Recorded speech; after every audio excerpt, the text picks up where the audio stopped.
Oh, you're fine. That's a fine picture. We're good?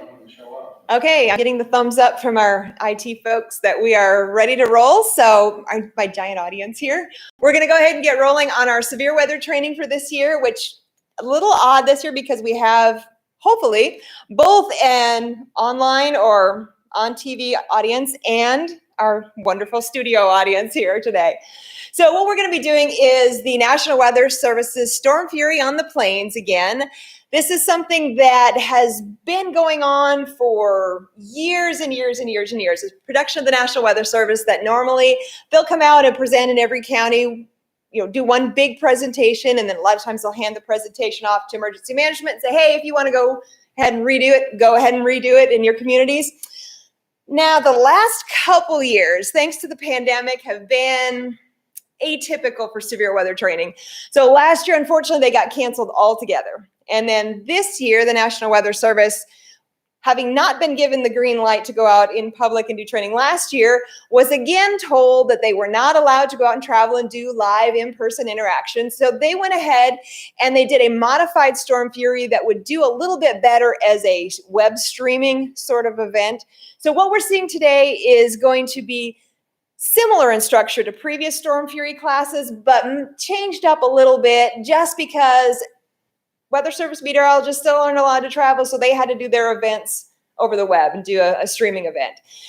Unfortunately, it also means that some of the stuff that, if you've done this before, that you're used to seeing with a lot of the funny videos and maybe some of the comedy relief, some of that is missing from this year's presentation, but hopefully you'll still find it enjoyable and informative.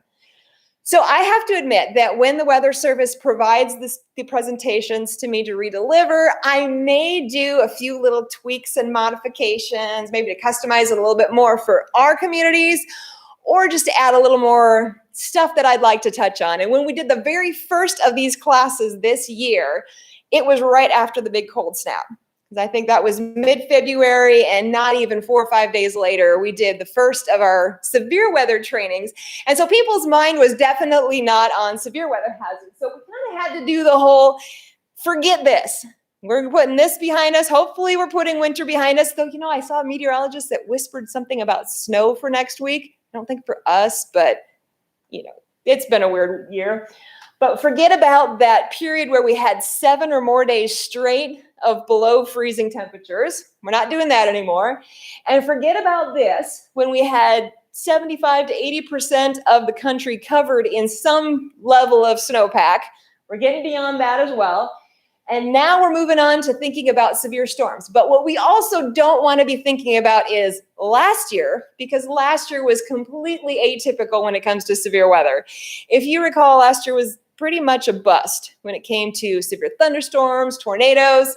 Not that they were saying that's a bad thing, but one of the really odd statistics of last year is, if you can see from where you're sitting, whether it's at home or here, what's circled right there is the National Weather Service Wichita office's warning coverage area. They're responsible for 26 counties in south central Kansas. And during last year's storm season, they issued a grand total of 2 tornado warnings for the entire storm season for their entire coverage area. And during that time spell, even during those 2 warned storms, there were no tornado touchdowns. So it was an extremely odd year last year. We're not anticipating that we'll get that lucky 2 years in a row. So we kind of want to put that out of our minds as well. Stop thinking winter and stop thinking very quiet, benign storm seasons. So if you're not familiar with what Storm Fury on the Plains is, sometimes you'll actually hear it referred to as storm spotter training. And it may have started out years and years ago that it was intended for folks that were going to go out on purpose into the stormy weather and start reporting back hazards, whether to the National Weather Service, to some kind of public safety agency, maybe emergency management. And then they realized after a while that there was a lot of public interest too, amongst people who maybe didn't intend to be out in front of these storms, and maybe they were going to accidentally be out in front of these storms or recreationally be out in front of these storms. And there was a lot of folks that needed the information beyond just people who were designated as storm spotters. So what this class is a way for anybody, whether you're a storm spotter, whether you're just regular citizen who happens to tangle with Kansas storms, to understand what you're looking at and be prepared to do something about what you're seeing, whether it's to actually make a weather report or figure out that, hey, I'm in a bad situation, I need to go to shelter. So it's giving you the tools to recognize the situation that you're in. But what it also is it's a way to educate people to be a partner for the National Weather Service. Because the National Weather Service actually uses reports from their spotters and from the general public to help make their warning decisions.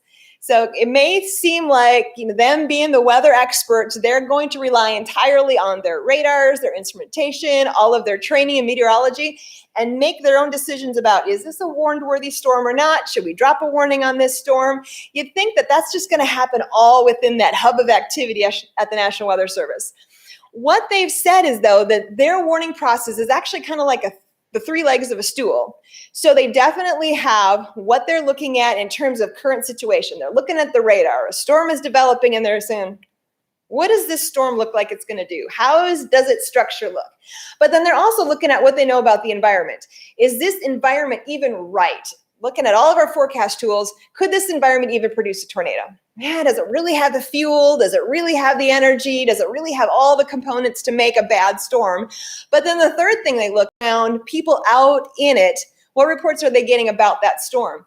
So if they get a situation where 2 out of 3 of those legs of the stool line up, so maybe it's, well, the environment didn't really seem that favorable, but the radar is looking a little bit suspicious, and it looks like maybe that's a rotating supercell, and maybe that's capable of producing a tornado, even though we didn't think the environment was going to be right.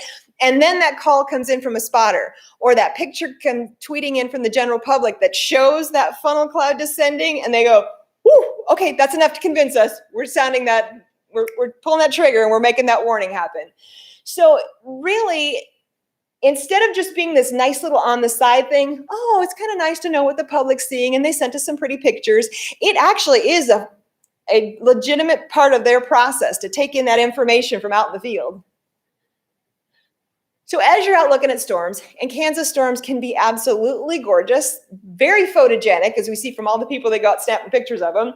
But besides just being something that catches our attention and we go, oh, wow, that's pretty cool, there's stuff going on in those storms that tell us a story about either what that storm's doing now or what its potential is. And there may be somebody who needs that information about what you're seeing. So even though some of this will be just, hey, here's some information to keep you safe, we're also going to include information about, if you happen to want to share this with somebody else, here's what you need to watch for, and here's what you need to tell people. So in the last 5 years, have you all ever called in a report to anybody? Whether it's you called it into 911, the 911 center, or you tweeted a picture to the local TV station, or you called the National Weather Service and said, hey, this is what I'm seeing. Anybody? Thank you. All right. It is amazing to see what percentage of people now have actually done some kind of reporting, whether it's formally, because that's what they're out there may need to be doing, or they just happen to send that tweet and they tagged at KWCH, at KSN, at CAKE, at NWS, and suddenly everybody who needed to know had access to that information and that picture as well. So here's the reason, or one of the reasons why the National Weather Service really put so much weight on spotter reports. We know that the National Weather Service has some really cool equipment, really cool instruments. They've got some really high caliber radars. They have a lot of stuff at their fingertips that the rest of us, Joe Citizen, doesn't necessarily have. So they have a lot of information there. They have a lot of training there. But those instruments and those radars and that equipment in front of them will never tell them the true story, because really it's going to be an incomplete picture. So they can look at a radar, for example, and it can be this fabulous radar with a ton of details and all these different settings they can change. But staring at that picture of that storm, they can look at it and say, I think that storm is capable of producing baseball-sized hail, or I think that storm is capable of producing some massive tornado. But until somebody with eyes on the storm confirms it, They can't know 100% for sure just looking at those instruments. They really need that extra piece of eyes in the field. And actually what we'll talk about too is on the flip side, we need to do both as well. When we may not see the full story with our eyes on the storm because there may be something about the setting, the environment that prevents us from seeing the full picture just looking at the clouds. So there are times we need to default back to radars as well. So it kind of works both ways. And another thing that the NWS wants to hit on as well is when somebody actually can say from their own personal experience, this is what's happening, it carries a lot more weight with the public. So imagine you've got 2 tornado warnings in front of you, and one of them says, the National Weather Service has issued a tornado warning for Butler County, including the communities of Rose Hill and Andover and Benton, and it's for radar indicated rotation. Yeah, okay. And then you see another warning that follows immediately after it that says the National Weather Service has issued a tornado warning for Butler County, including Andover and Rose Hill and Benton. For an observed tornado, there is a large and damaging tornado on the ground confirmed by law enforcement. Which of those two are you going to pay more attention to? Yeah, the one that says somebody has seen it. They know it's on the ground. It's doing damage. Because how many times do you see a warning that says radar indicates, which means they don't have that other piece of the pie where somebody actually has eyes on it and confirmed it. So that really gets people spurred into action a whole lot more when, oh, somebody saw it. It's actually doing damage. And then you quick grab your camera and you go out and you go, oh, I want the money shot. Exactly. So the way that this year's presentation is structured when it comes to actually talking about what do we do with all the storm information that's out there is they actually put it in a sequence of events, both leading up to and during the storm. So if you know anything about what our department does in emergency management, we talk about the emergency management cycle. So you have the preparedness phase, where you're getting ready for a disaster. You have the response phase where it's actually actively happening and you're doing something about it. And then the recovery phase where the community is trying to get better after a disaster.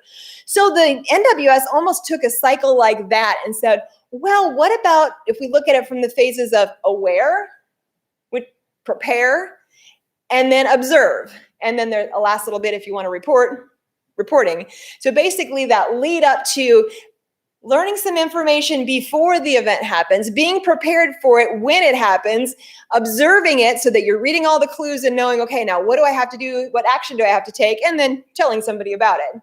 And if you want to look at it from kind of a storm or a clouds perspective, aware might be that stage when, okay, the skies are still blue. Maybe there's some floaty little white cumulus out there. But there's a possibility something can happen. So you need to start to get that antenna up and start gathering more information and thinking, okay, is this a day I need to be concerned about? Prepare is when you know, okay, they've said today's the day, big storms are coming. So what do I have to have ready to go when those storms fire up? And then observe is they're happening. That bottom picture there, you got a big old supercell thunderstorm. It's moving in on you. And now what are we going to be looking for? So we'll start with aware. So the biggest, most important phase of aware is information gathering, is having a way to get information about what is coming next. So these are the days when you want to say, okay, I've heard some rumblings. Tomorrow may be a bad severe weather day. Let me do some digging and let me find out what there is I need to know about the upcoming forecast. And of course, since the National Weather Service is the one who puts together these presentations, they definitely want to highlight the tools that they have available to you out there to learn more, gather that forecast information, get that awareness about what's out there in the future. It may be hard to see from where you're at, but up in the upper right-hand corner, if they think that there's something hazardous potentially brewing, a lot of times they'll put out it's like a little situation report. Got some neat graphics in it, got a description of what you need to be thinking about and what their forecast thoughts are.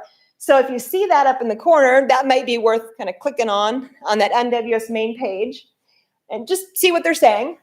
And then there's another thing that's kind of useful too, which is amongst all the other tools on their site, is their graphical hazardous weather outlook, which basically takes all that long forecast information that is also on the site and condenses it down into layman's terms and says, okay, very specifically, today, tomorrow, next day, what do you need to be worried about? And what's even neater is if you want to see it in a graphical format and see, okay, I know red is bad. Ooh, there's red on there. There's yellow on there. And if you want to look for a specific hazard, that page actually lets you tap on some little, they call them chiclets. But if you wanted to know, okay, where am I worried about lightning? So then you find the lightning line, and I'm worried about lightning on Saturday. So you click on Saturday's little chiclet for lightning, and then that little graph there, or that map, will change, and it'll light up with where the areas are that they're specifically worried about lightning. So that gives you something, a little tool that you can play with to see, well, okay, am I worried about winds? Am I worried about hail? Am I worried about tornadoes? And do a little bit of that research and that advanced digging, that advanced awareness. Now, another tool that's helpful is the Storm Prediction Center down in Norman, Oklahoma, is responsible for looking at the severe weather risk for the entire country. So our NWS Wichita is looking really, really narrowed down. They're focused on that 26 county region in south central Kansas. The Storm Prediction Center, excuse me, on the other hand, is looking at the entire country and going, okay, where do we need to pin that bullseye? Where are we thinking there's a severe weather risk? And they've got a whole spectrum of colors that they use to designate where the risk is. So it'll go all the way from white, where nothing is happening, to a very light green, where we've got garden variety storms expected, all the way up to this, if you see an example there, that high in the center, which is an extremely, extremely elevated level of severe weather risk. And they have these out there for, you have an entire week's worth of data almost that you can look at to say, where is the severe weather potential going to happen? And where's the bullseye? And what kind of intensity are we looking at? And not only do they say the severe risk overall, but they'll also break it down to, in separate tiles for the current day, where's the tornado threat? And it's got its own color scales. Or where's the hail threat? And where's the wind threat? And as you can probably imagine, the more you get to the center of the bullseye, the more that's the problem area. So that tells you where the most severe weather is expected, but also it gives you an indication by their percentages what kind of intensity are you expecting as well. So you're expecting, yeah, there's a good chance of storms, but they might be little storms. Or is there a good chance of storms and they're going to be monstrous storms? So it does some of that as well. And in fact, if you look at this example, where it's got hatching, it says 45%, which in meteorological terms is a really high percentage of risk. And then it's got hatch marks over it. That hatching tells you not only do we have a really good risk in this case of high winds with severe weather that day, but that hatching means it's not just going to be a high probability, it's going to be the high end of the risk, the hazard. So it's going to be the extreme wind speeds. Maybe they're going to be 75, 80, 90 mile per hour wind speeds. So both of those represent a very bad day.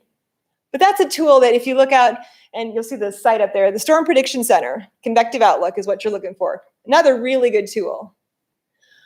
So during that awareness stage, you're going to want to start getting your mind wrapped around what kind of tools are you going to need, what kind of information devices or what kind of alerts are you going to need to have access to once we get to that severe weather day. So there are lots of ways to get watch, warning, advisory, forecast information out there. They're everything from the classic NOAA weather radio. Anybody have those at home yet?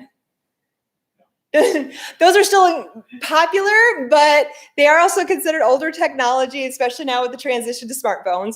But everything from the NOAA weather radio to just turning on your television and watching what the meteorologists on TV are saying, to any range of smartphone apps, from as simple as just send me a text alert when I need to know something, all the way to these fancy apps that'll let you go down to volt meters of where's the lightning physically striking right now. So there's a, yeah, exactly. And you can always just say, Alexis, tell me where there's trouble. So there's a lot of different tools out there that you can use. So during that awareness phase, you don't want to wait till the storms are developing to say, oh, where am I going to get information if this gets really bad? So that's why this is plunked down in the awareness phase. We've also got in here a distinction. If you look, these are almost identical slides, except that this one is severe thunderstorm watches. This is severe thunderstorm, it happens to be a tornado warning, but one is a watch and one is a warning. And besides the fact that they're shaded different colors, hopefully you notice a little something different about how they're actually blocked off as well. If you look at the severe thunderstorm watch, which watches mean We're anticipating bad stuff could happen, so we're getting prepared, but it doesn't necessarily mean any storms are developing yet. And then warnings, which means, okay, the threat is imminent, the storms are developed, we think they're causing damage, we think they're trouble. And in these watches, you'll see that they're blocking off entire counties, while in the warning, they've drawn this neat little polygon. So watches are typically issued by that Storm Prediction Center down in Oklahoma, where again, they're looking at the entire country and they'll just draw that bullseye and they'll say, okay, we're watching the environment developing over south central Kansas. It's looking a little sketchy. There may be storms within the next several hours. And so they might select 6, 10, 20 counties and say, watch on these counties. And that encompasses the entire county. So Butler County as a whole will go under a watch. You'll never get Landover's under a watch, but Rosalia's not, because that's on a countywide basis. Because at that point, they're not sure where it's going to develop, but they're pegging a whole county.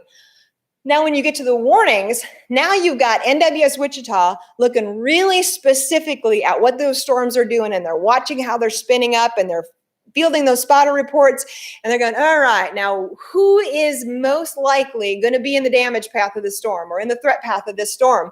And then they'll actually draw a figure, sometimes in very creative shapes, not necessarily neat little, that kind of polygon with only a few sides, but they'll draw some really cool little shapes. And they'll try to draw it around just the communities that they expect will be impacted. So in the case of a warning, yes, you could have a warning that just impacts Andover, but doesn't impact Douglas or doesn't impact Benton or Cassidy. Because at that point, it's specifically following along with the storm track. So two very different ways that they're issued. And if you notice the little @ signs, if you want to follow them on Twitter, you can follow at NWS Severe T-Storms or at NWS Tornado, and you can actually get in your feed, in your Twitter feed, all of the watches and warnings that go out. And I will tell you, if you do that, your Twitter feed will just explode during severe storm season. Because I actually do follow the NWS Tornado, and wow, it just post after post after post. So looking at this image, and this is just kind of like a little pop quiz that's inserted. If you were to see that radar image today, what kind of would you expect? And knowing nothing else other than the knowledge you came in here with, what would you think would be possible with these storms? And actually, multiple answers can be correct. We watched it.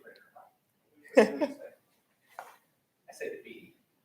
Large hail and strong winds? And probably B too. Heavy rain and strong winds?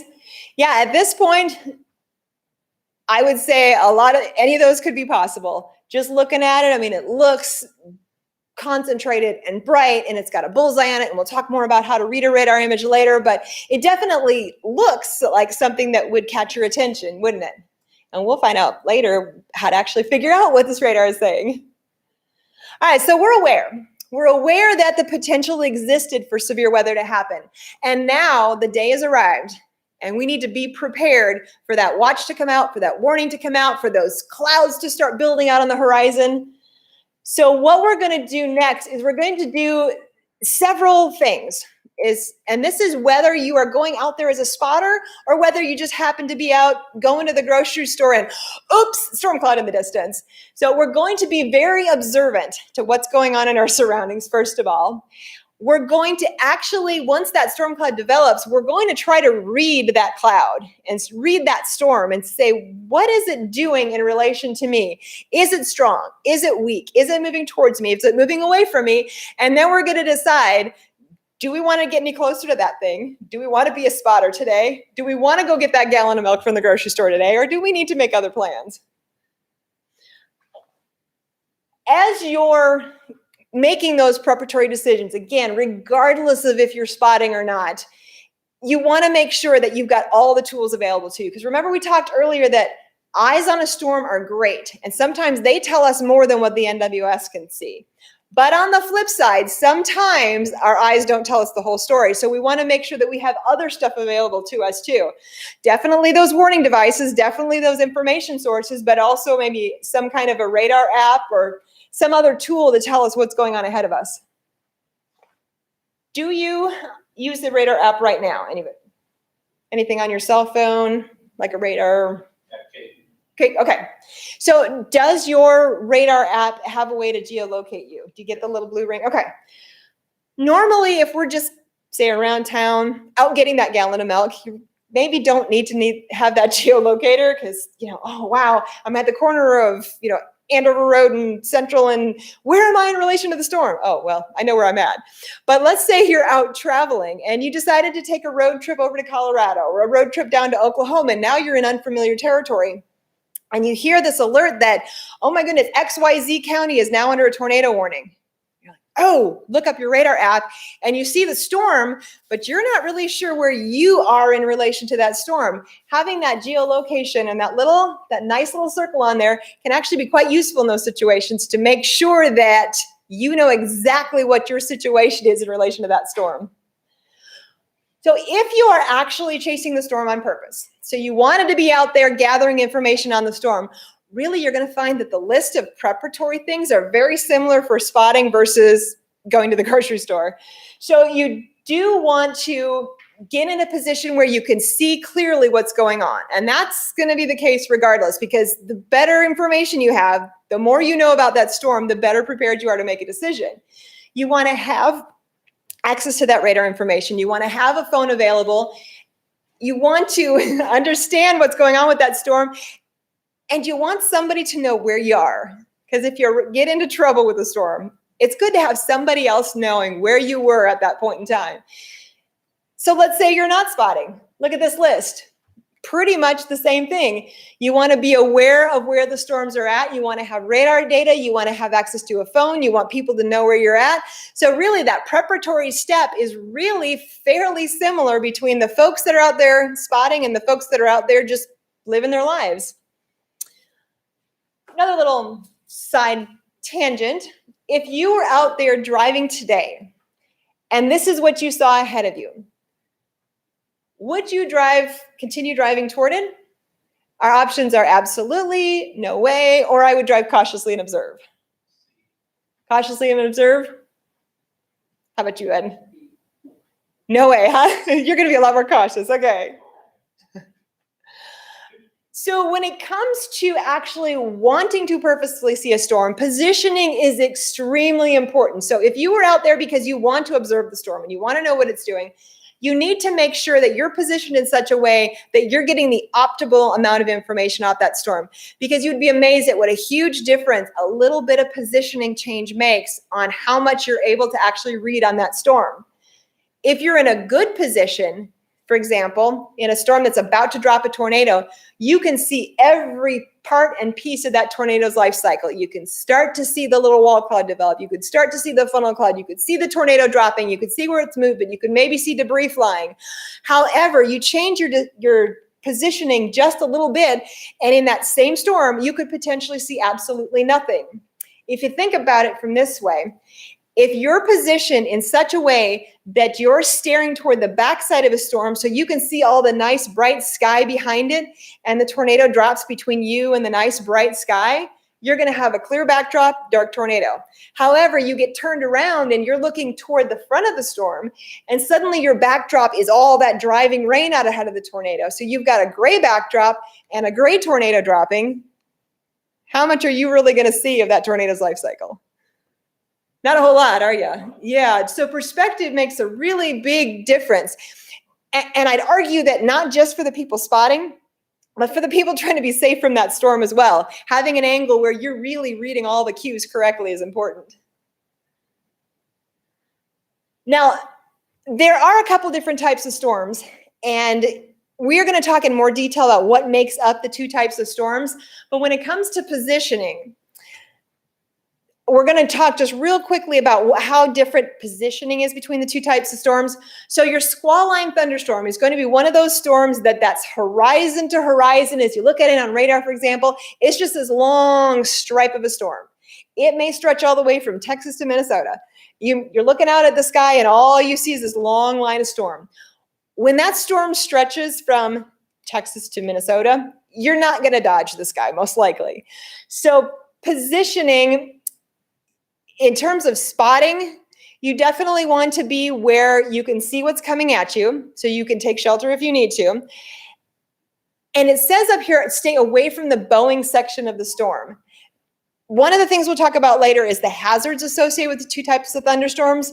But I will tell you right now that if you see on radar a long line of a storm that starts to actually bow out and become a curved storm instead of a long straight storm, that means your wind speeds are picking up in that center portion of the storm. And that's probably not where you want to be when you're sitting there observing that storm coming towards you.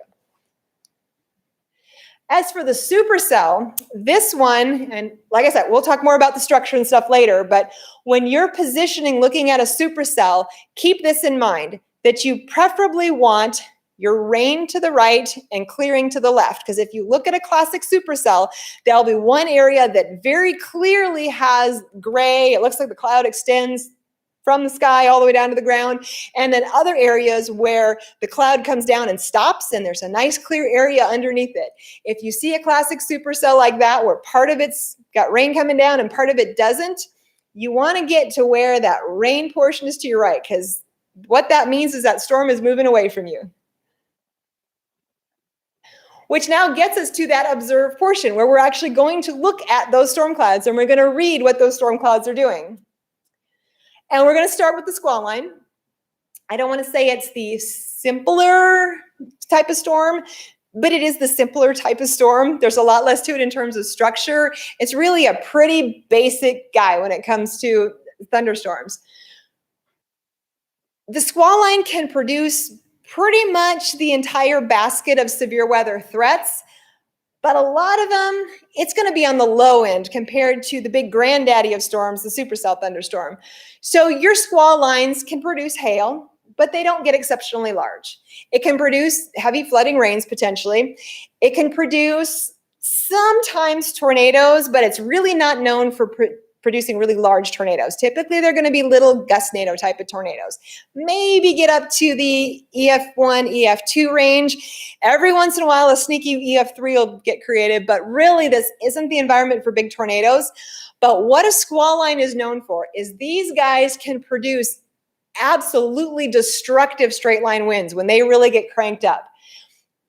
So they say in here that damaging winds, because those are on the leading edge of the storm, since those come first, they say with the squall line, the worst comes first. So basically, you're going to get buffeted with those really strong winds first, and then all the other good fun stuff happens. A little bit of rain, a little bit of hail, and classic thunderstorm after that.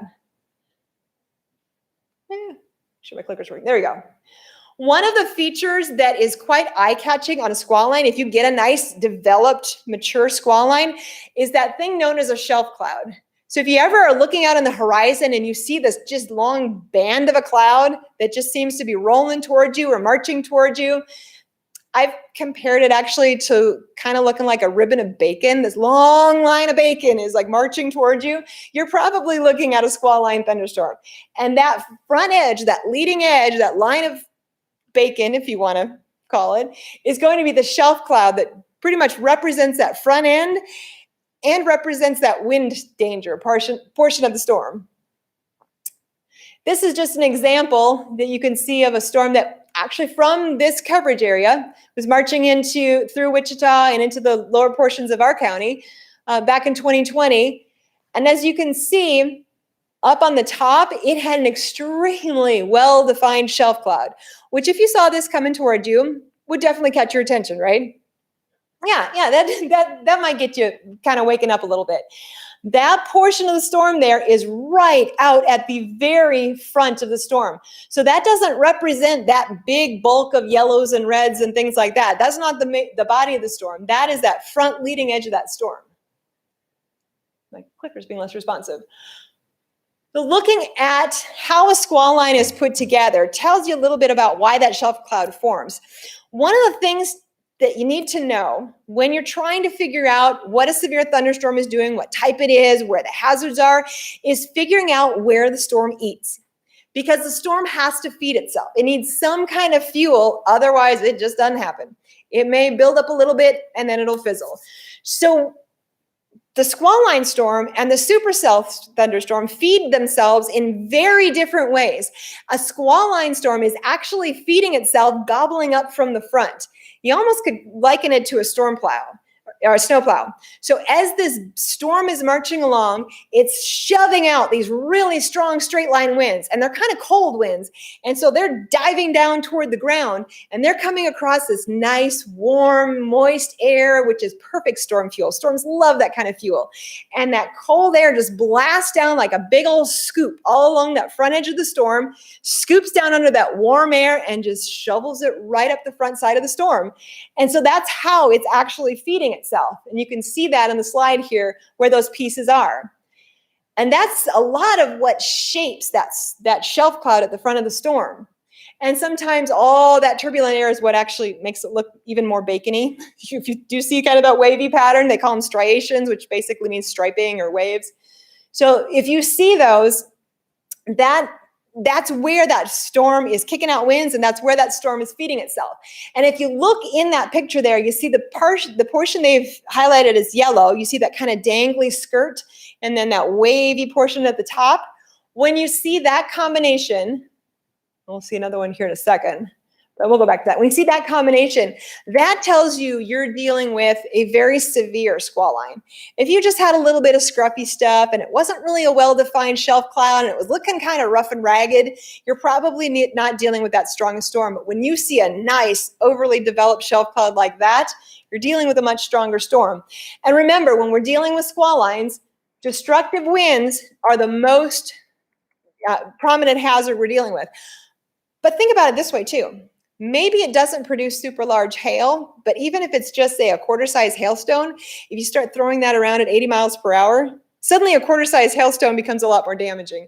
So even if it doesn't make a big hailstone, it can cause a lot of hail damage. And of course, frequent lightning, and sometimes those little tiny spin-ups or those smaller spins that you're going to see right on that leading edge of the storm.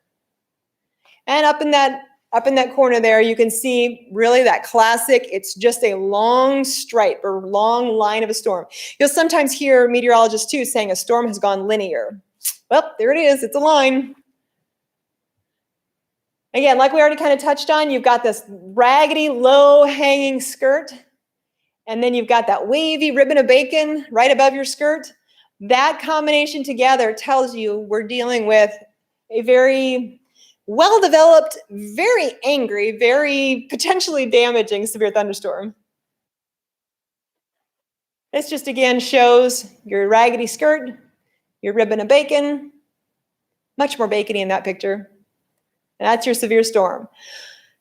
If you have no choice but to ride out the storm, it's coming at you, there's no way to take shelter. Obviously, you're not going to outrun something that's moving 70, 80 miles per hour. I hope you're not going to try to outrun it.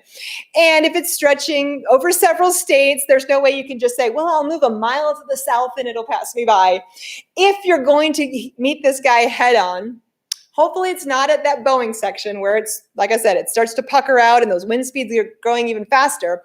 But what you want to do is you want to point your nose of your vehicle straight into the storm. You want to be aerodynamic, basically have that storm just wash over top of your car. Part of that reason too is if you have that really strong wind coming at you and a lot of that wind-driven hail and wind-driven other stuff and debris, the strongest window is going to be your windshield. So it's going to take a lot harder hit than if you happen to be sideways and it hits a passenger window. And obviously, if you're in a really big profile vehicle, you're out in your big RV, you definitely don't want to be sideways to that storm. All right, so we touch on, have a couple pictures scattered throughout here that actually shows night viewing of storms. I will tell you when it comes to deploying spotters and having people out actually intentionally viewing a storm, we really try to steer away from sending people out at night. Because right now, during that lightning strike, a lot of features are lit up and you can see a lot of the story behind this storm. But as soon as that lightning flash goes away, nothing. So that's one of those times in particular where eyes alone are not going to tell you the whole story unless you just sit there and wait. Okay, lightning, lightning, lightning. Okay, I can see something. Lightning, lightning. I can see something. That's not a good way to be safe in a storm. So in this case, not just your eyes, but even more so, you're going to rely on those other tools. Rely on that radar imagery. Rely on your information sources that tell you, hey, severe storm, it's moving in, it's threatening these locations. So looking at this, after what we've just talked about, what kind of cloud did we say that this was? What was that structure at the front of a squall line? Shelf cloud, yep. And it could be, yeah, if you look at it at this angle, it does look like it has a curve to it, doesn't it? So we very possibly have not just a shelf cloud and not just a squall line, but we could have a squall line that is starting to bow out and starting to get that pucker out that says that, yep, wind speeds are increasing.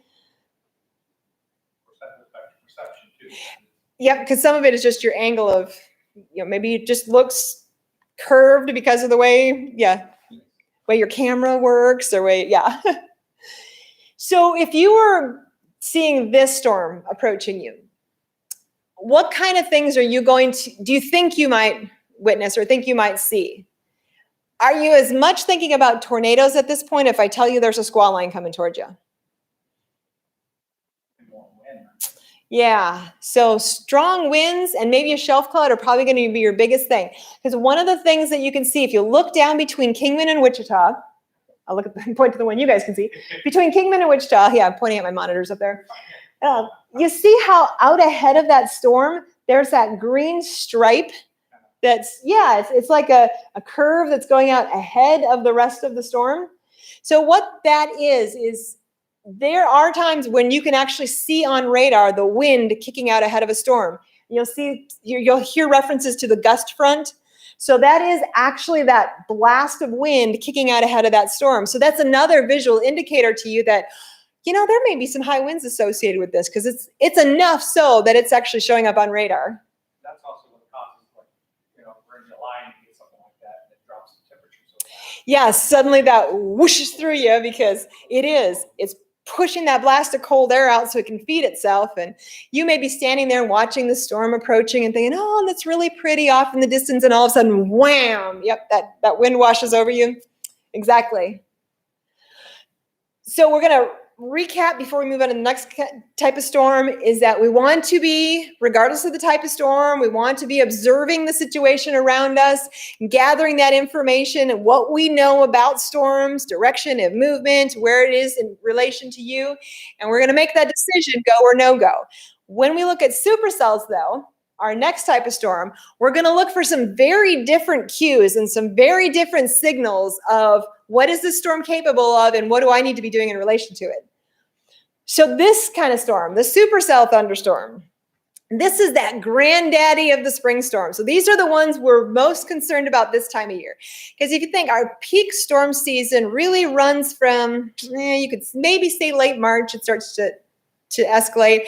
But really from early April and on is when we get into that time of year that's really becomes ripe for thunderstorms, especially supercell thunderstorms. And then that runs until about mid-June. We start to see a drop-off. Our peak storm reports go from, May is like the target month for our part of Kansas. But about mid-April to mid-June is where you see really that sudden escalation in severe weather reports. And this time of year, the atmosphere this is the best time of year for producing a supercell. So this is when most of them are born, so to speak. So we're going to be talking about those in particular, just because these are the ones that can produce a lot bigger hazards and a lot more trouble. All right. Just like the other kind of storm, the squall line storm, what we want to know is where is the storm feeding itself? How is it growing itself? Because that'll tell us a lot of clues about how strong the sky is. Unlike that squall line storm that does that push out the front and feeds itself from the front, it's got that big shelf cloud at the front and creates this big long line, your supercells are going to be a much more contained, isolated storm. It's like a big blob of a storm moving along across the countryside. And the feeding portion of it, instead of being a long line, is actually a big old tower that's going to climb into the air, and it's actually at the back side of the storm, not at the front of the storm. So it's completely reversed. It's feeding itself from the back. So we're looking for that portion of the storm where it looks like there's a column rising or a tower building up. Another name for that portion of the storm is called mesocyclone, which just means the updraft or the tower portion of the storm. So by finding that updraft portion or that column where it's feeding, that's going to tell us really quickly how strong and how severe the storm is. So if you look between these two pictures here, you got the one on the left it's starting to get some crispiness and some bubbling and some brewing and looks a lot like a head of cauliflower starting to grow. You get that cauliflower look, that crispness is going to tell you that you have a supercell thunderstorm developing. And actually, in all honesty, that guy's not mature yet. He's still in the developing stage, but he's definitely, you can see the fuel is there, the potential is there, the growth, that thing is starting to do its little bubble up, bubble, toilet trouble, right? And then if you look at the one on the right, you're thinking, that guy's just kind of floating around going, I'm a storm, woo. And he just doesn't look very threatening, does he? He's soft and fuzzy is what they said. So here's another shot of a supercell thunderstorm looking specifically at that core portion or that updraft portion of the storm.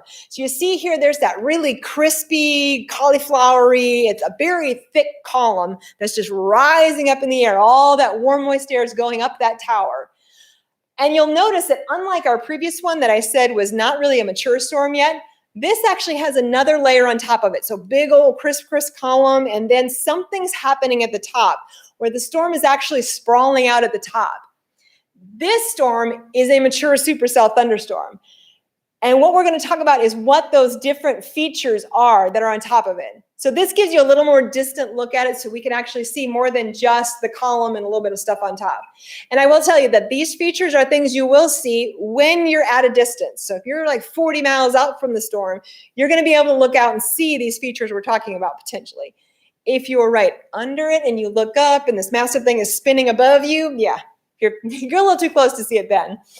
What you've got here is that you've got like a spreading out or a sprawling portion of the top of the storm, because all that energy that's feeding that storm, so it's going up in that updraft column and up in that tower, and it's gobbling up all that warm, moist air that's rising into the air, it eventually gets high enough up into the atmosphere where it just can't go any further. It kind of hits a stopping point.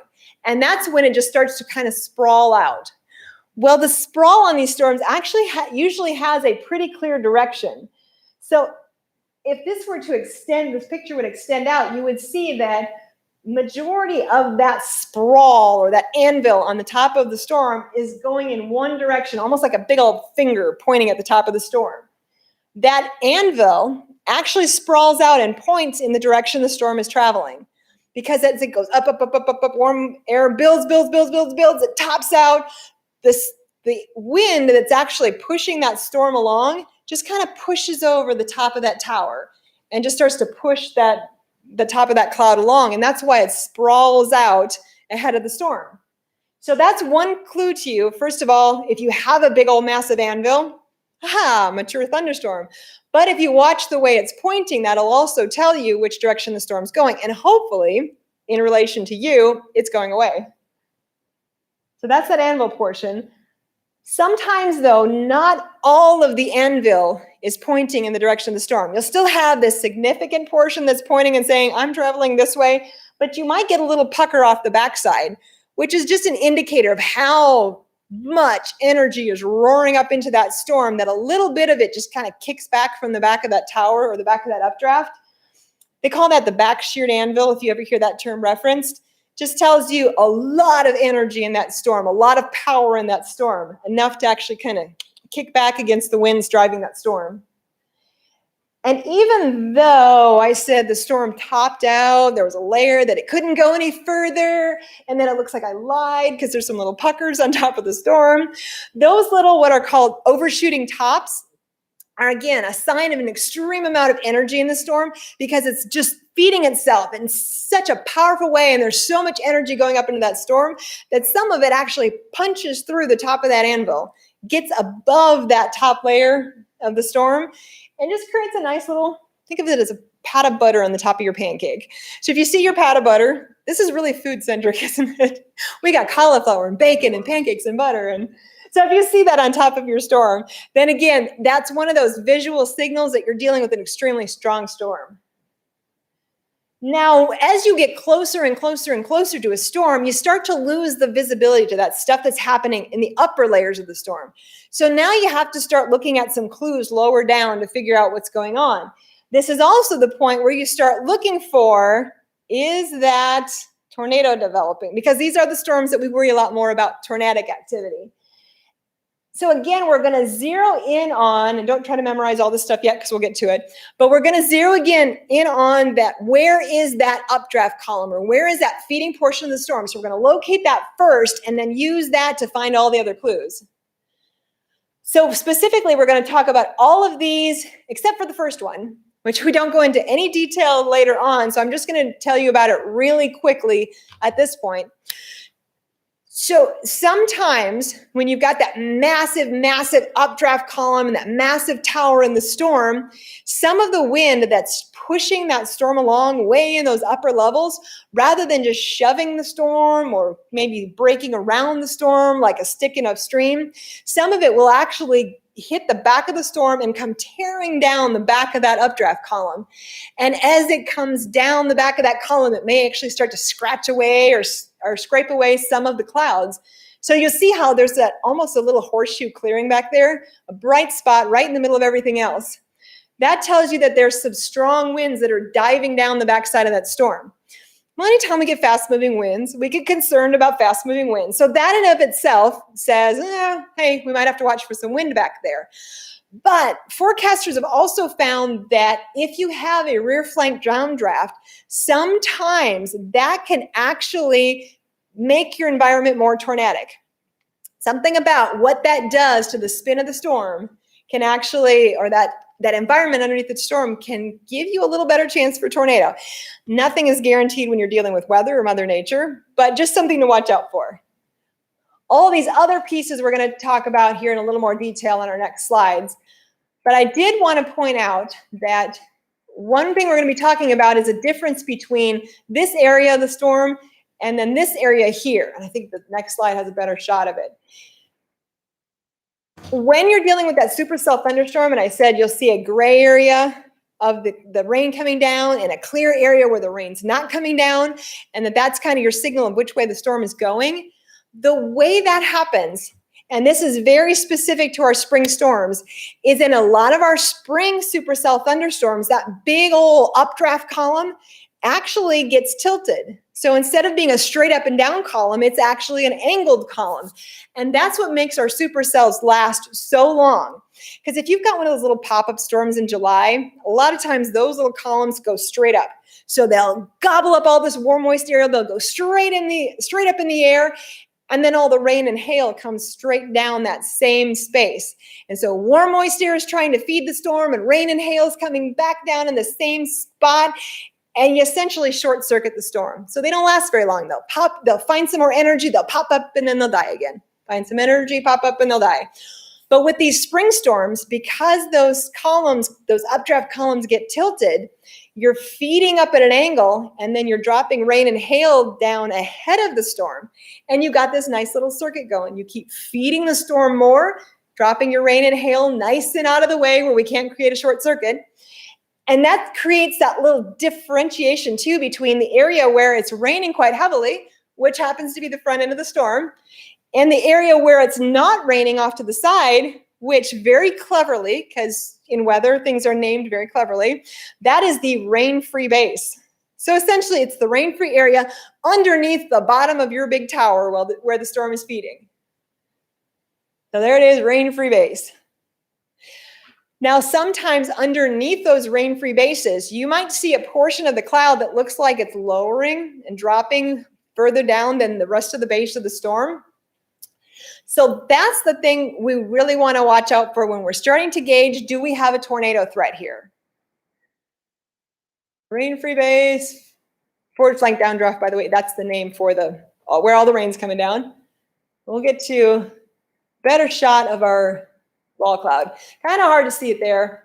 But what your wall cloud is you've got your nice rain-free base. And remember, that storm is gobbling up all this warm, moist air. Sometimes as it's gobbling up all that air, it starts to pull in a little bit of that cooler air from up ahead of it that got rained on. And as those two come together, it basically makes your cloud grow a little further down, or the base grow a little further down. It's one of those signals, though, that you're moving a little further toward an environment where you could produce a tornado. So when you're watching that wall cloud, what you want to do is watch for a few things. First of all, you want to know, is it fully attached to the base of the storm? Because you can see a lot of clutter hanging out beneath the storm. There can be just random clouds just sort of floating, hanging, not attached at all. We're not really worried about those. But if that lower portion of the storm is actually attached to that base, then it's a wall cloud. Now, the next thing we want to know is, what is the wall cloud doing? Is it just kind of hanging out there, or is it actually spinning? And then the next thing you want to know is there something actually dropping from that, like a funnel cloud? It's not a perfect sequence every time. You don't always go from a nice, smooth, rain-free base to a wall cloud, to a spinning wall cloud, to a funnel cloud, to a tornado. It would be nice if it was that easy, because you could glance at it and go, oh, I see, we're in stage 3 right now. But, Mother Nature doesn't like to play nice. But those are definitely red flags that we're getting into a more tornadic environment. Now with this one, they show you a rain-free base, then they say there's a wall cloud here, but it looks like there's something sticking out of that wall cloud, doesn't it? So gut reaction may say, well, is this a funnel cloud? But then they gave it the name of a tail cloud. Well, as that wall cloud is forming and it's pulling in a little bit of that cool air along with a little bit of that warm air, and they're intersecting, sometimes you can actually see where it's gobbling in some of that rain-cooled air.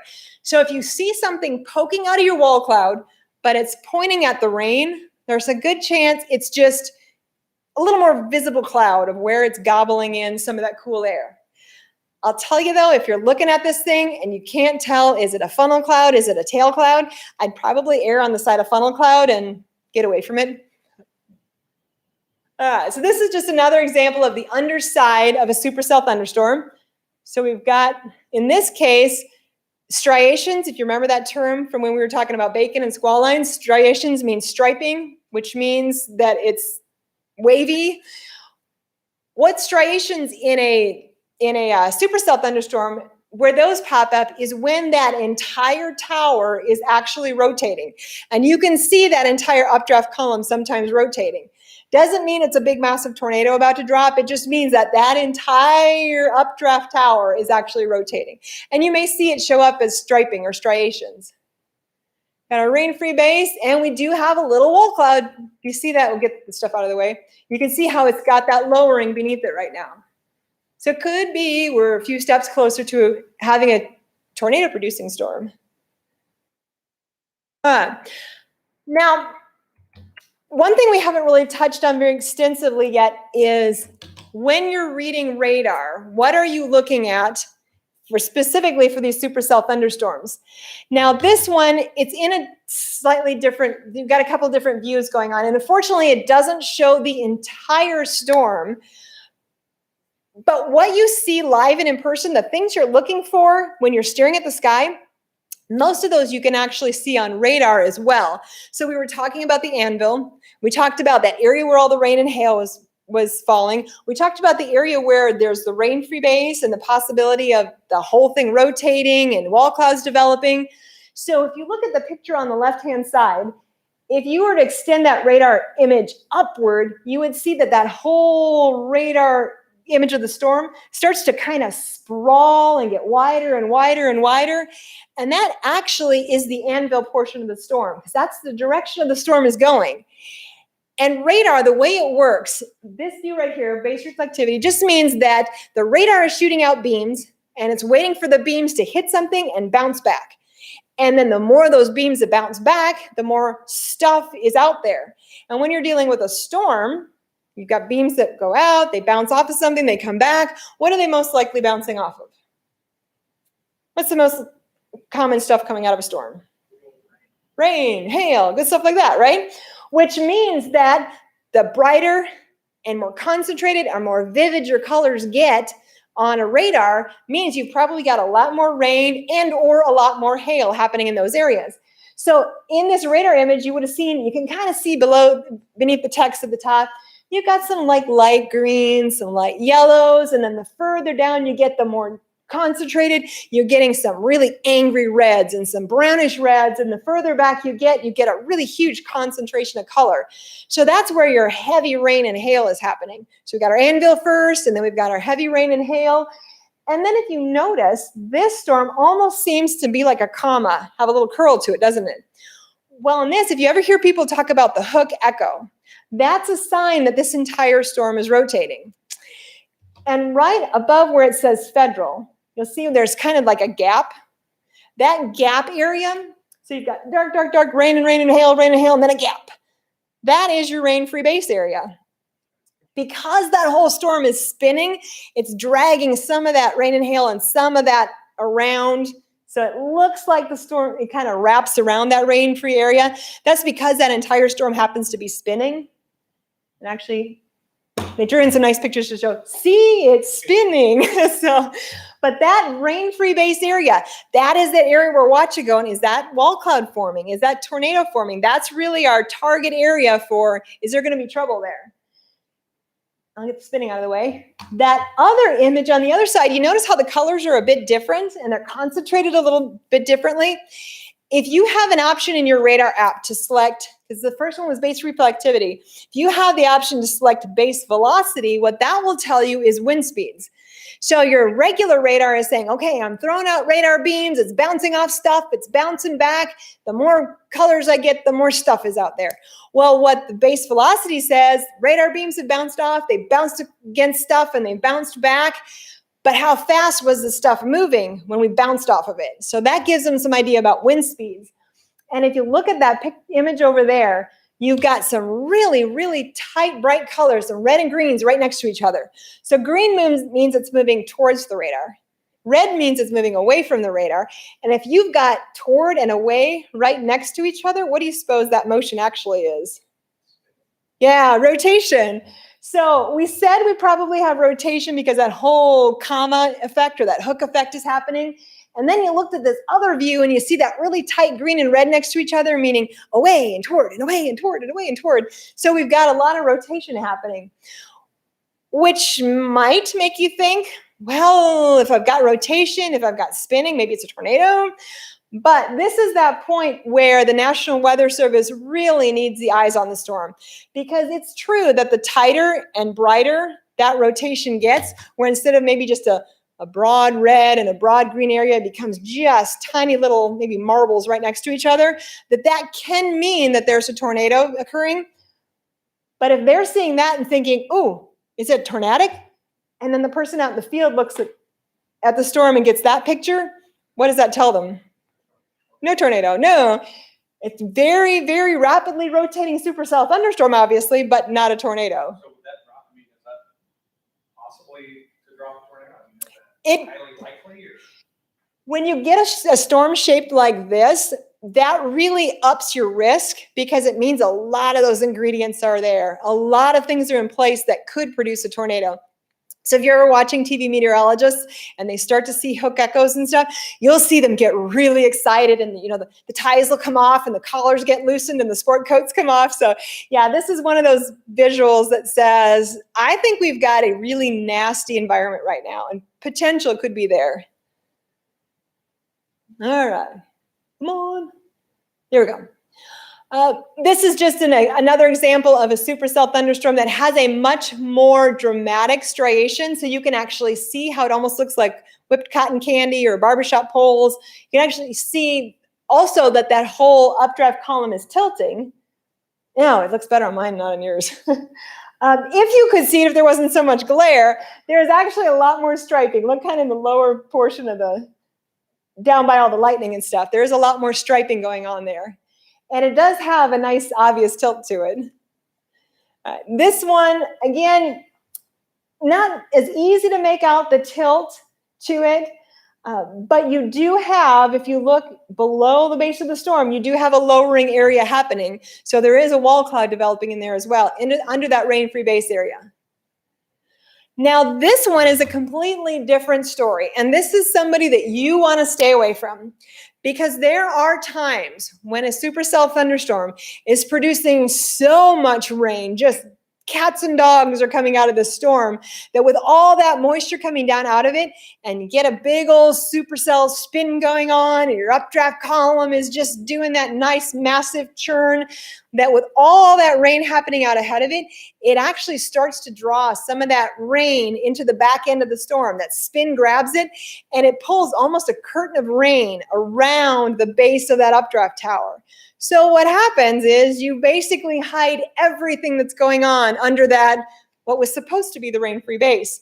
So now suddenly, instead of seeing a rain-free base, okay, do I see a wall cloud? Yes or no? Do I see funnels? Yes or no? Do I see a massive tornado?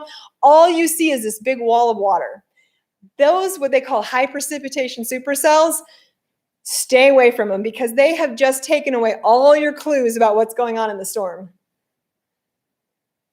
So this guy, based on what we've been talking about, and you're looking at the storm, SLCs, I should probably tell you what that definition is. Remember I said you can have a lot of just junk hanging out underneath a storm? You can have a lot of loose hanging, scud clouds.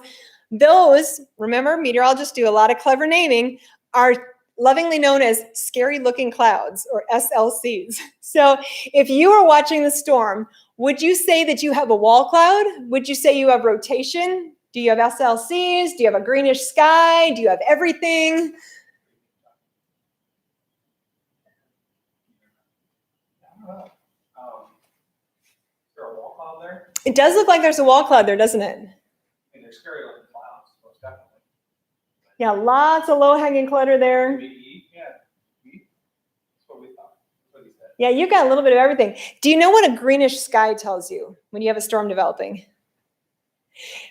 For some reason, and I'm sure there's somebody who knows way more than I do about weather, could tell you why, but for some reason, when you have a especially hail-producing storm, it will actually tinge the sky green. So if things take kind of a greenish hue, then if you got a really new car that's sitting outside, it may be the time to put it inside. All right.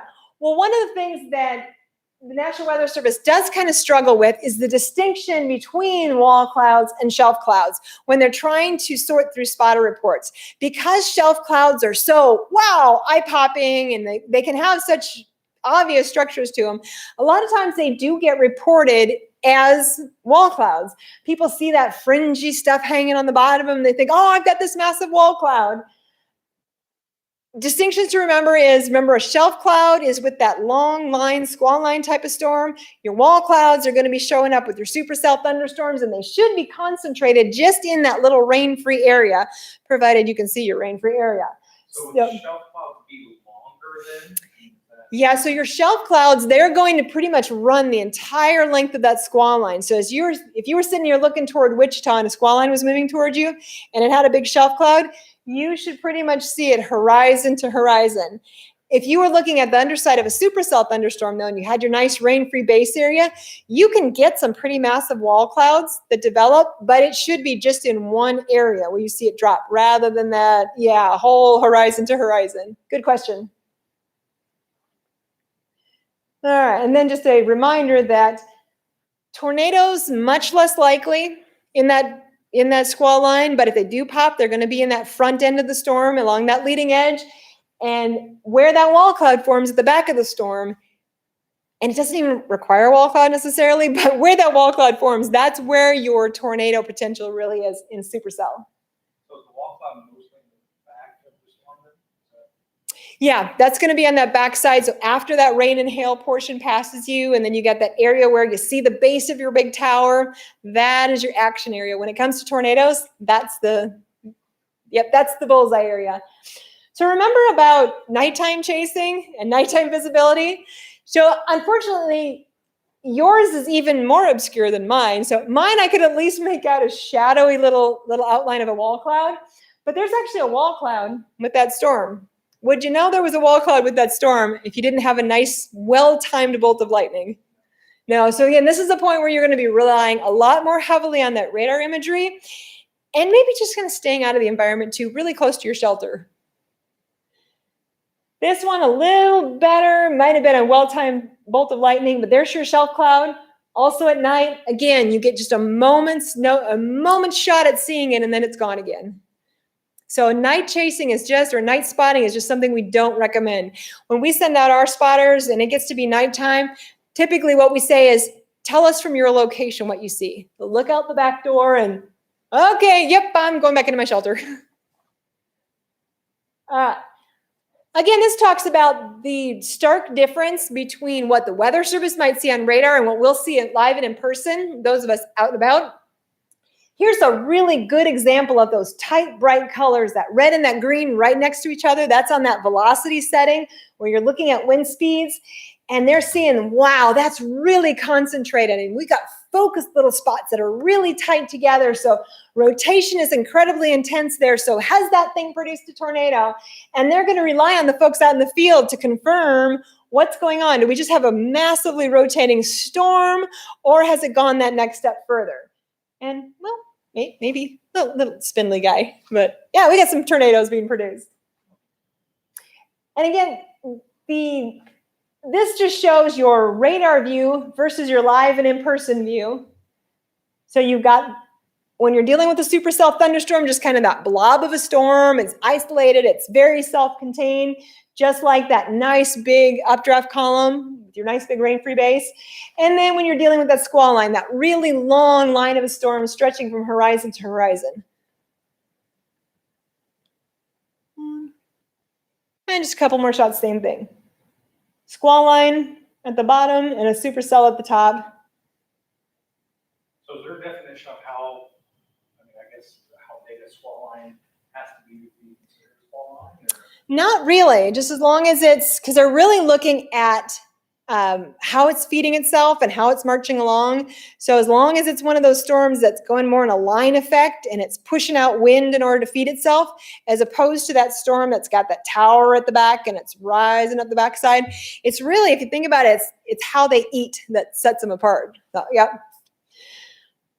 Now, we're going to take a little detour into some actual safety things that you need to think about, because now we've identified storms. We know severe, not severe, moving toward us, moving away from us. We've got some of those clues figured out, but we got to do something with that information. We can't just go, wow, Kodak moment. We should probably do something else with it too. So part of our aware, prepare, and observe also includes taking the appropriate actions when they're called for. So when it comes to tornado sheltering, this time of year, good time to recap what is good tornado sheltering procedures.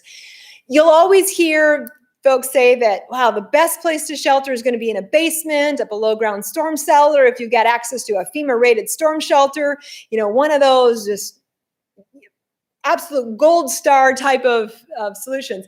But honestly, not everybody has a basement. Not everybody's within throwing distance of a FEMA-rated storm shelter or a storm cellar. So what other options are out there? And honestly, in order to ride out the majority of the tornadoes that happen in our state, because the ones that are the biggest concern are going to be those EF4s or EF5s that they can completely wipe a building off its foundation. Yeah, then in that case, you maybe want to be in something below ground, a little better rated. Those, however, happen less than 5% of the time. In fact, I think I'd even heard that it may be 1% or less of the time.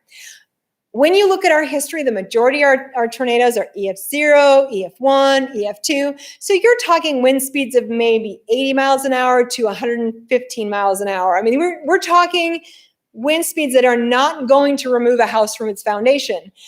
So if you don't have access to a basement and you don't have access to an actual storm cellar, what you want to do is you want to get to the lowest level, most interior portion of a well-built building. This doesn't apply to mobile homes, if you're in a tin outbuilding, if you're in something other than a well-built, stick-built building. But if you're in one of those and you don't have a basement, you just go to that most interior low level, whether it's a closet, a bathroom, something with no windows, and something that puts a lot of walls between you and the storm. Because essentially you want the storm to have to work for it to get to you. So if you get in that interior little closet or that interior little bathroom and it's an EF1 tornado, it's probably not going to get through to you.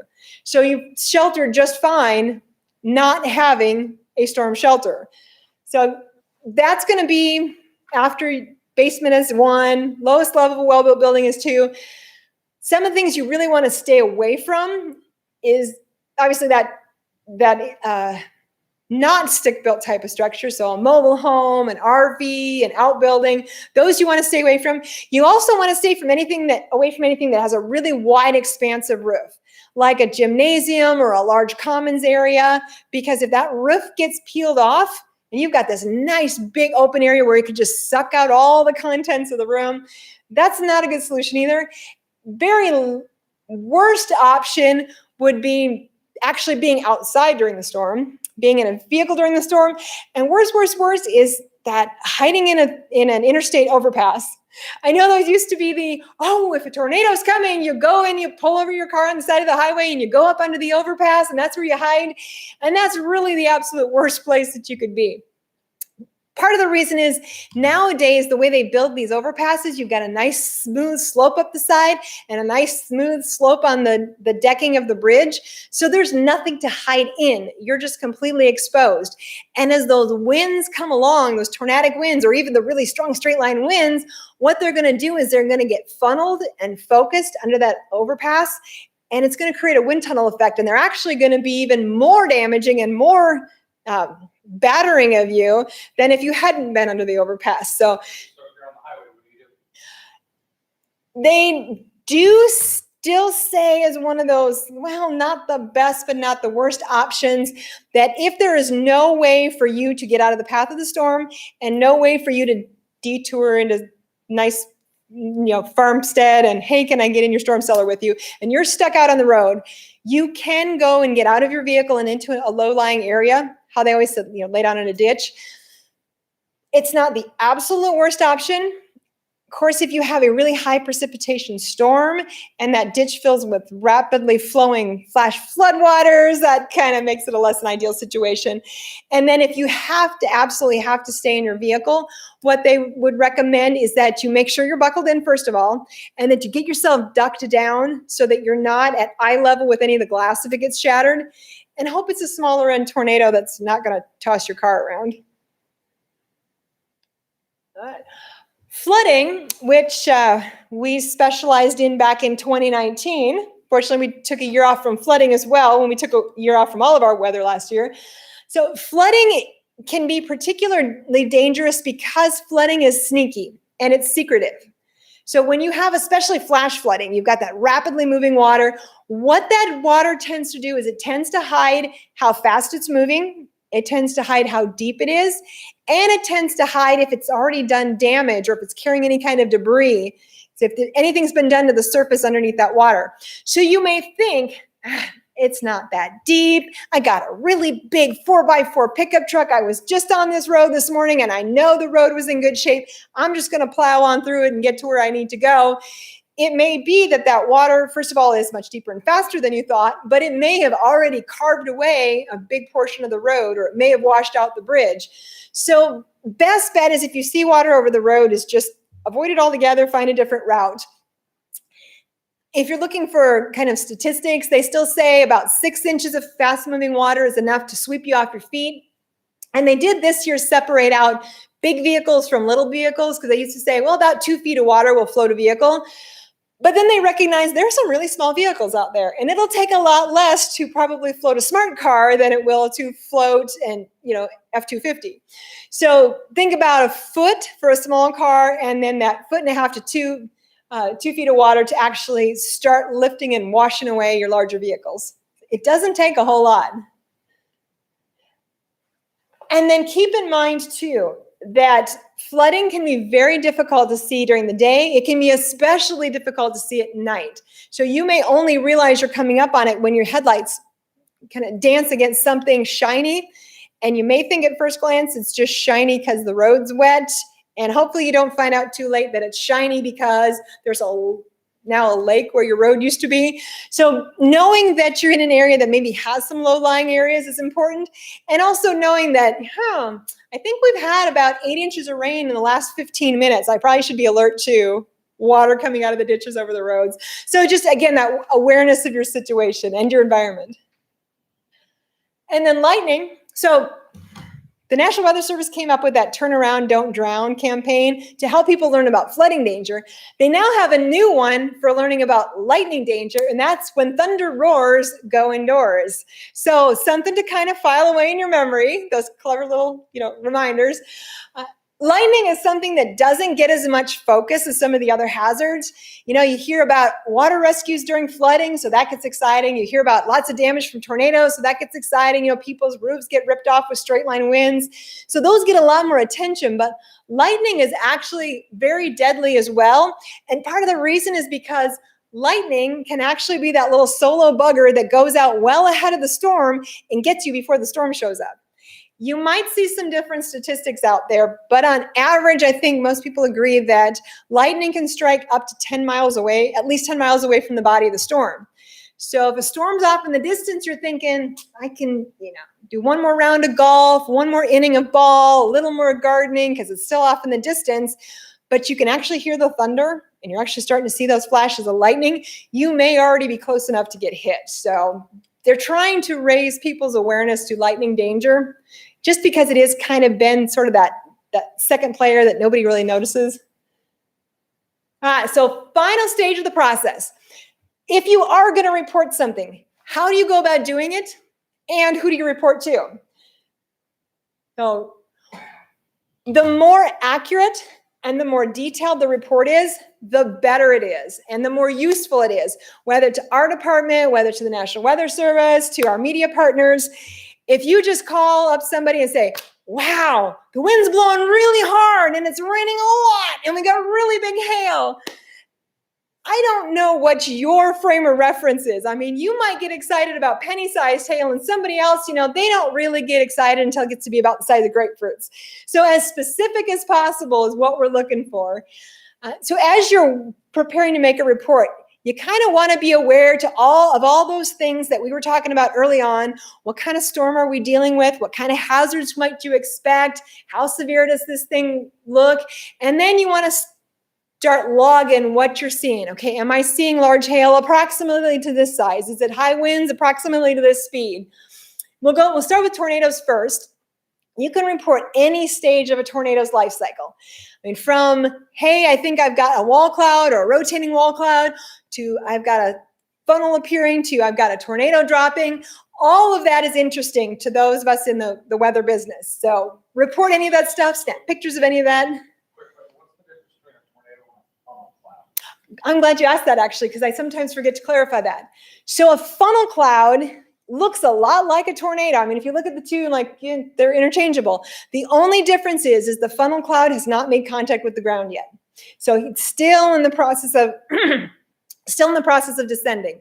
By the time it gets to tornado, it's on the ground, it's kicking up debris, potentially doing damage. So that's why we make the distinction between the two.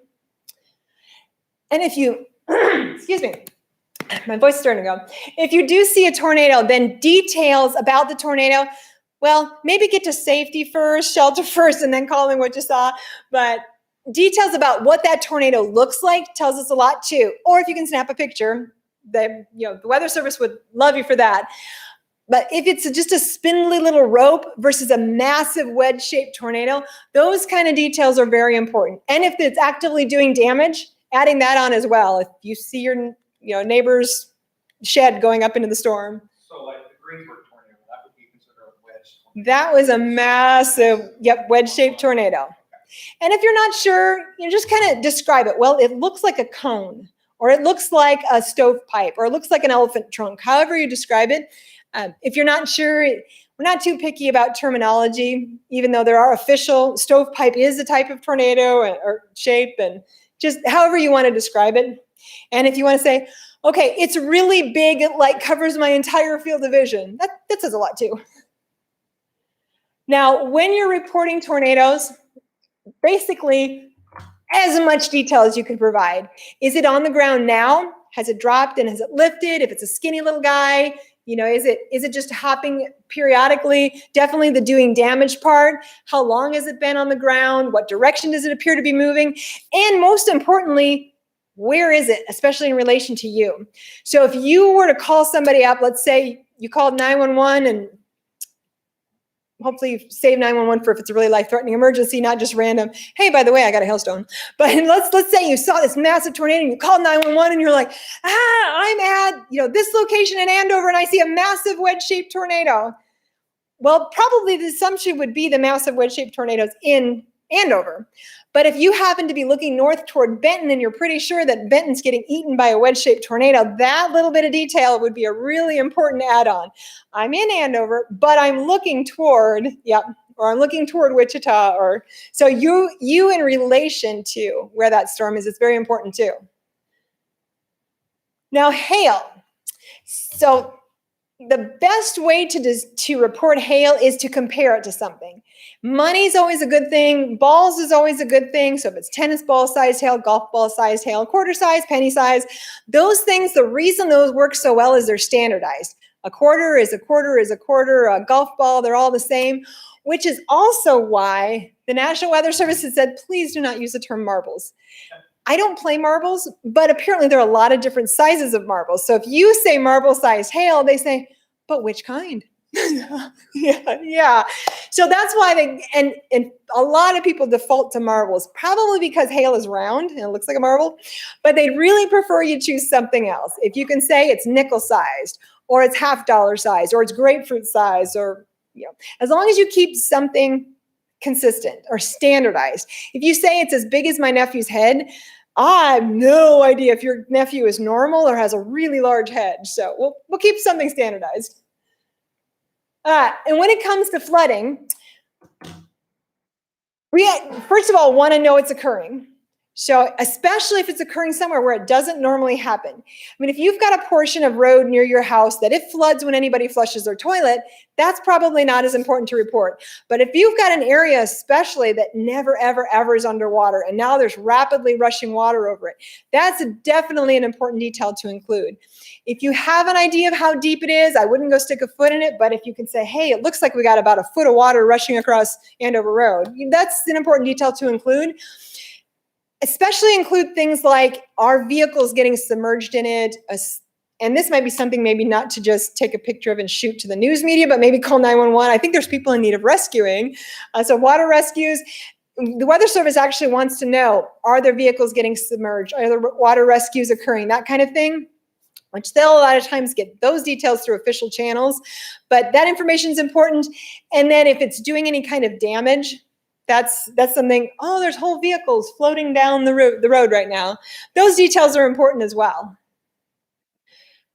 Ways to report. So you got some information, now you want to tell somebody. So a lot of folks will just go out and they'll send it to their local media, but there are a lot of other partners that want to know about it too. And the National Weather Service in particular has set up a wide variety of ways to share information with them. Twitter has really become a big deal to the Weather Service.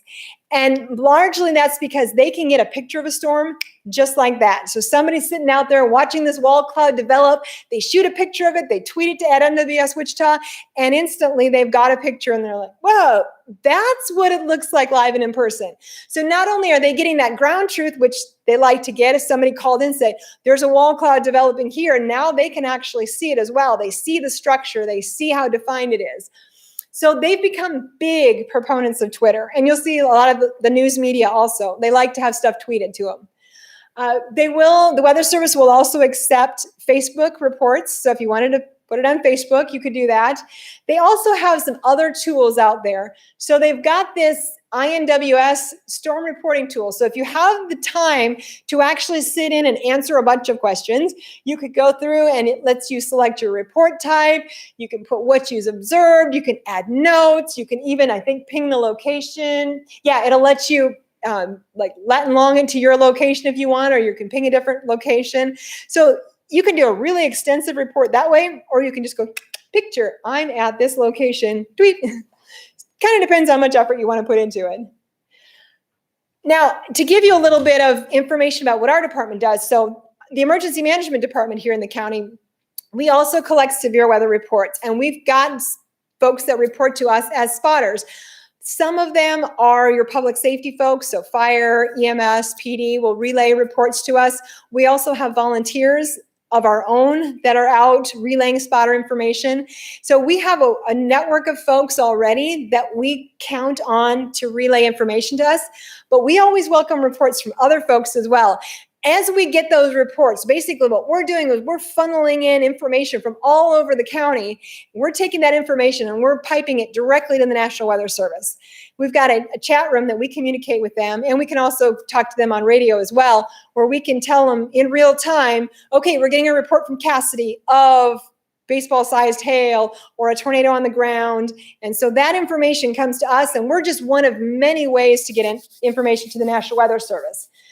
I've included on here because sometimes in our audiences, we do have people that either participate in our spotter network or want to participate in it. We've got a couple of different ways, radio-wise, that we collect information. So if you're an amateur radio operator, there is a severe weather net that the Flint Hills Amateur Radio Club stands up that our volunteers have also participated in. So if you're ham, you can go to 147.150, I believe, and they'll be collecting severe weather reports there. Those do get relayed to us.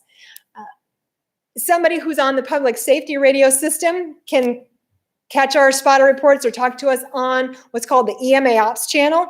And if you're somebody that likes to listen to scanner traffic, if you're not going to be reporting, but you just want to hear the spotter traffic, that's always a good one to tune to as well. And you can just hear what are the fire departments, what are law enforcement reporting to us during severe weather.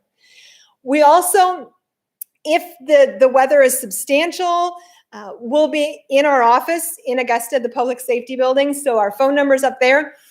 I will tell you that if it's 2 o'clock in the morning and it's a marginal storm and it's producing nickel to quarter sized hail and 50-mile-per-hour wind gusts, I'm not going to get up and go into the office to answer the phone. I'm going to be monitoring the storm from home. But in more major events, you can find us there and call us at our operations center. Our department also maintains a Twitter account and a Facebook account, but we don't have the manpower to monitor those during storms. So we kind of try to steer people away from trying to communicate reports to us that way. Definitely funnel those to the Weather Service because they are watching them. And if you want to send it to us later, just because you thought we'd really appreciate the cool picture, we'll definitely accept them that way. But unfortunately, at least at this point, we can't actively monitor that during severe weather. A little cautionary thing when you are reporting is sometimes, especially in very severe weather, the adrenaline can get up and the excitement can get up. And especially if you're somebody who really loves storms and you really want to see that tornado and you really want to see that all those storm features develop, it's very important that when you report strictly what you're seeing. So rather than, I've got this monstrous storm in front of me that's going to drop a tornado at any minute. Well, do you have any cues, like a rotating wall cloud, a funnel cloud, anything like that? Or is it just you're in the moment, oh, there's going to be a tornado any minute? So stick to the facts. That's what that caution is. And then if you're one of those that would like to do additional training, the National Weather Service has linked a couple of things here. Both of these are actually, I believe, affiliated with Skywarn. One of them is Skywarn's online spotter training, and the other is their spotter field guide, which Skywarn is a network of individuals that do storm spotting. So you could probably just Google on some of the Skywarn tools if you want to do some additional education.